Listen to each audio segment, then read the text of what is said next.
2,000 years ago, a story began. A story that shaped civilizations, built empires, and inspired billions.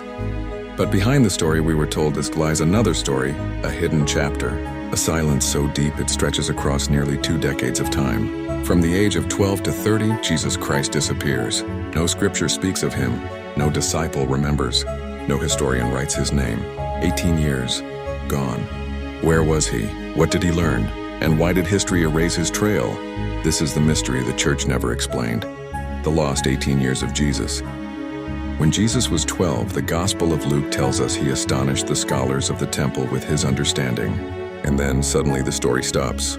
The next time we see him, he's 30, standing by the River Jordan ready to begin his mission. 18 silent years separate the child from the man who would change the world. Why would sacred texts, so meticulous about every miracle, every word, leave such a void? Some say those years were ordinary, that Jesus lived quietly in Nazareth working as a carpenter, but others believe he traveled across the ancient world searching for wisdom, preparing for his destiny. In the late 19th century, a Russian explorer named Nicholas Notovich claimed to have discovered something extraordinary in a remote Buddhist monastery in Ladakh, northern India. There, the monks showed him an ancient manuscript, the life of Saint Isa. It told of a young holy man from the West who came to India to study the sacred Vedas and learn from the Brahmins and Buddhists.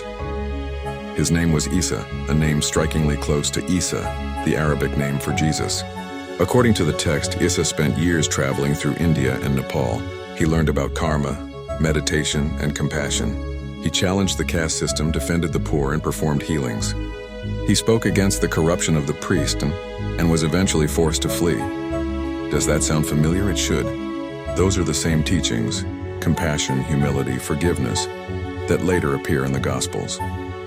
But if Jesus truly walked the lands of India and Tibet, why was it never mentioned in the Bible?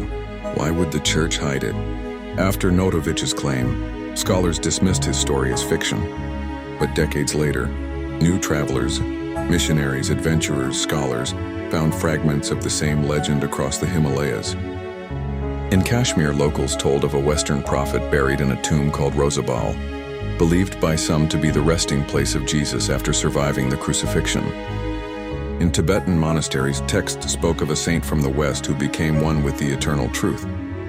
Even in Buddhist oral traditions, a teacher named Isa appears, a reformer who bridged the faiths of East and West. Could these legends be independent echoes of a forgotten truth?